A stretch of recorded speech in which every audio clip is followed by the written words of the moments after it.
Mesdames et messieurs les adjoints, les élus municipaux et membres du CCAS, Mesdames et messieurs les agents municipaux, Mesdames et messieurs les directeurs et enseignants de nos 2 écoles élémentaires et de l'IME, Mesdames et messieurs les responsables des associations sportives et culturelles et de la mémoire combattante, Mesdames et messieurs les chefs d'entreprise, artisans et commerçants, chers Lécoussois et Lécoussoises.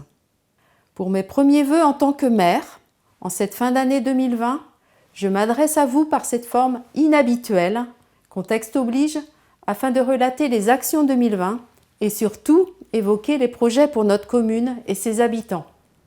Notre élection en mars dernier a démarré avec la gestion de la crise Covid, nous obligeant à installer la nouvelle équipe municipale seulement en juin, décalant ainsi nos projets de début de mandat en septembre. Cela a été aussi le cas pour le Conseil municipal des jeunes, le CMJ, que nous avons prolongé d'1 an jusqu'en juin 2021. Nous pouvons remercier le personnel municipal pour l'adaptation et l'implication dont il a fait preuve dans tous ces moments inédits, et tout particulièrement Madame Céline Jolivel pour l'organisation de tous les services, administratifs, scolaires et techniques. Notre souci permanent est de penser aux familles qui travaillent, en offrant aux enfants un endroit sécurisant dans leurs apprentissages et dans leurs loisirs. À ce titre, je remercie les directions d'école et les services d'encadrement périscolaire pour avoir assuré l'accueil des enfants tout au long de l'année dans ces conditions si particulières. Le RIPAM, relais intercommunal parents assistants maternels enfants, entre les 4 communes de Javenay, Lécousse, Romagné et Saint-Sauveur-des-Landes, a donc démarré en octobre 2019 avec l'embauche de Morgane Lebozec. Le RIPAM a ainsi révélé toute son utilité en ces périodes anxiogènes en matière de conseil aux assistantes maternelles et aux jeunes familles. Lors des 2 confinements, les quelques 200 personnes âgées et vulnérables ont été contactées par téléphone et accompagnées si elles en éprouvaient le besoin. Les membres du CCAS ont exprimé l'idée d'établir une fiche contact que l'on pourra se procurer en mairie à destination des familles demandeuses. Dans ce contexte de circulation du virus, le sujet santé nous mobilise particulièrement à Lécousse.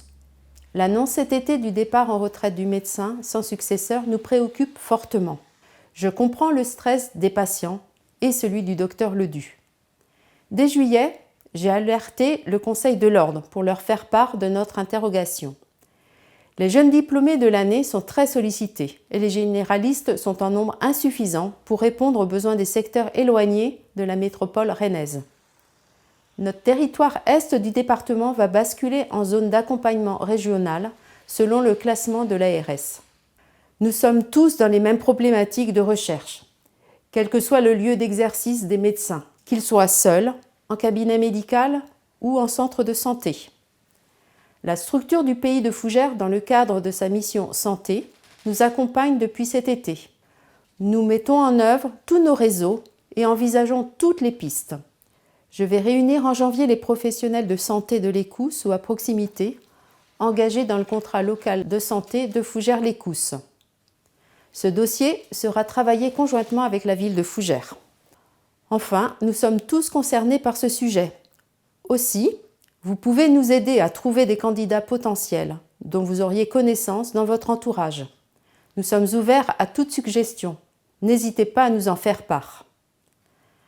Malgré la crise, les investissements pour Lécousse se sont poursuivis. En matière de travaux, nous avons pu les redémarrer cet été. Le bassin de rétention des eaux pluviales du quartier des Rochelettes, financé pour moitié par le promoteur Petit Promotion, a été réalisé et va sécuriser ce nouveau quartier en cas de gros orages. Pour ce secteur, allant des Rochelettes à celui de Garenne-Bellevue, nous devions revenir vers la population concernée pour présenter le plan d'aménagement global de circulation qui a été finalisé en octobre. Nous recevrons les riverains dès que la situation sanitaire le permettra. Nous pourrons entamer ensuite l'aménagement et la sécurisation des rues Pierre Bellet et Paul Gauguin. Concernant la voirie, la réfection des rues du Châtaignier et des Potiers est en cours d'achèvement pour sécuriser la circulation liée au transit de cette voie structurante.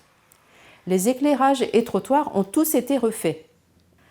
Comme évoqué il y a un an, sur la zone du parc, nous continuons d'avancer sur les aménagements des voies en lien avec M. Kreutzer, directeur du centre commercial Leclerc, qui, depuis un an, a fait évoluer son projet. L'enquête publique en septembre a acté le déplacement d'une partie de la voie communale, la rue Jacques de Tromelin, passant devant l'ex-Sport 2000. Par ailleurs, l'accès direct du boulevard de Blich au parking du centre Leclerc est toujours d'actualité. Nous avons également demandé une étude sur la requalification de la rue Marion Dufayet, desservant tous les commerces et artisans du secteur.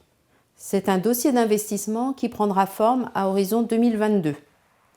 Pour 2021, nous allons enclencher l'aménagement du chemin de la République dans le secteur sud de la commune.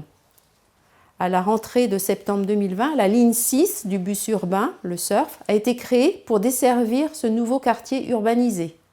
Nous pourrons ainsi démarrer la sécurisation des circulations, les liaisons douces et l'enfouissement des réseaux. Durant 2020, les travaux pour la mise en place de la fibre ont avancé dans tout le secteur urbanisé de l'Écosse jusqu'à la zone de la Pilet. Courant 2021, les entreprises, commerces et bien sûr les particuliers auront la possibilité de s'abonner. Pour la commune, nous l'attendons également afin de mettre le réseau Wi-Fi dans l'espace public à destination des associations. L'Écosse a été retenue dans un appel à projet européen, la Wi-Fi 4EU, à finaliser au plus tard en juin 2021. Par ailleurs, le projet d'un panneau numérique d'information municipale et associative va se concrétiser sur le prochain budget. Concernant nos bâtiments publics, la salle associative Belle-Île a entièrement été rénovée en septembre, avec le changement des fenêtres et volets, l'éclairage et la réfection du parquet. À l'école élémentaire Montaubert, nous poursuivons le programme de rénovation des salles. Je veux évoquer également un dossier très important ressorti par le conseil départemental en termes d'aménagement du territoire fougerais et plus particulièrement l'Écoussois.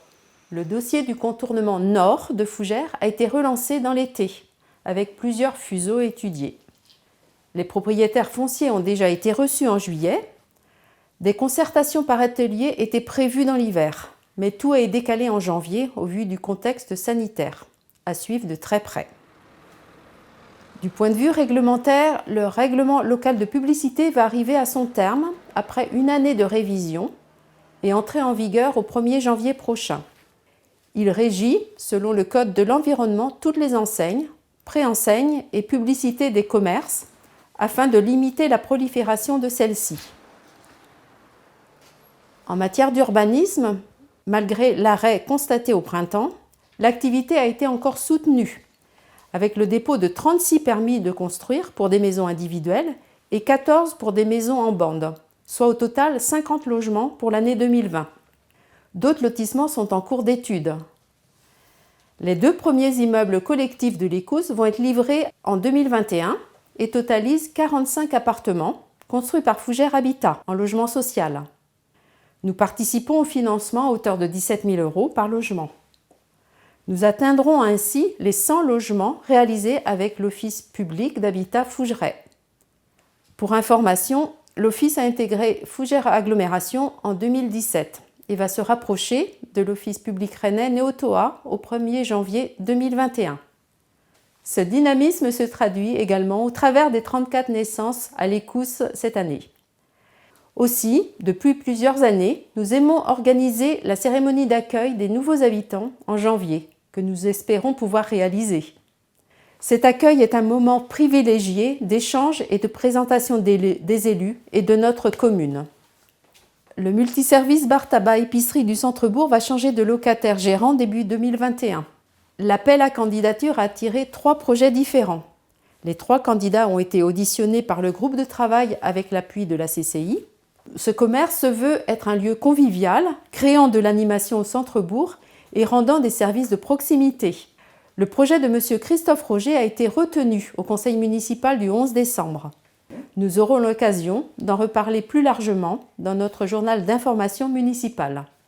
Notre projet de mandat prévoit également un nouvel outil à destination des habitants, le budget participatif. Une somme sera inscrite au budget 2021 avec un thème retenu par le conseil municipal celui de l'amélioration du cadre de vie. En lien avec la commission, les propositions des Lécoussois seront sélectionnées, puis soumises au vote de la population. Les modalités pratiques seront mises en ligne prochainement sur le site de la commune et sur sa page Facebook. En matière de citoyenneté, le dispositif Argent de poche pour les jeunes de 16 ans et 17 ans sera reconduit aux vacances de printemps et d'été. C'est habituellement plus d'une cinquantaine d'inscriptions de jeunes à ce dispositif qu'il faut gérer selon des protocoles sanitaires adaptés. Notre matinée citoyenne de nettoyage et de micro-chantier dans les espaces publics de la commune est programmée le samedi 29 mai 2021. Les jeunes du CMJ attendent cette date pour organiser leur après-midi de rallye ludique dans les Cousses. C'est un moment privilégié en termes de convivialité qui nous tient à cœur. Prenez tous date. Au travers de cette intervention, où beaucoup de sujets communaux ont été évoqués, je voulais vous faire part de nos projets, de notre envie d'avancer ensemble et d'agir pour les Cousses, tout en gardant à l'esprit la prudence. Nous avons bien sûr hâte de tous nous revoir au plus vite dans nos associations sportives ou culturelles, de pouvoir reprendre nos activités, de renouer en toute amitié avec nos rencontres citoyennes. Dans ce contexte, je pense aux plus fragiles, aux personnes seules ou à ceux qui affrontent la maladie. Je pense aux situations les plus précaires, accentuées par le contexte économique actuel ou à venir, qu'ils soient salariés ou à la tête d'entreprise ou de commerce. Je veux souhaiter à tous et à toutes de très bonnes fêtes de fin d'année avec vos proches. Pour 2021, je veux espérer une année plus sereine et pour chacun et chacune, une très bonne santé. Je vous remercie pour votre attention. À très bientôt.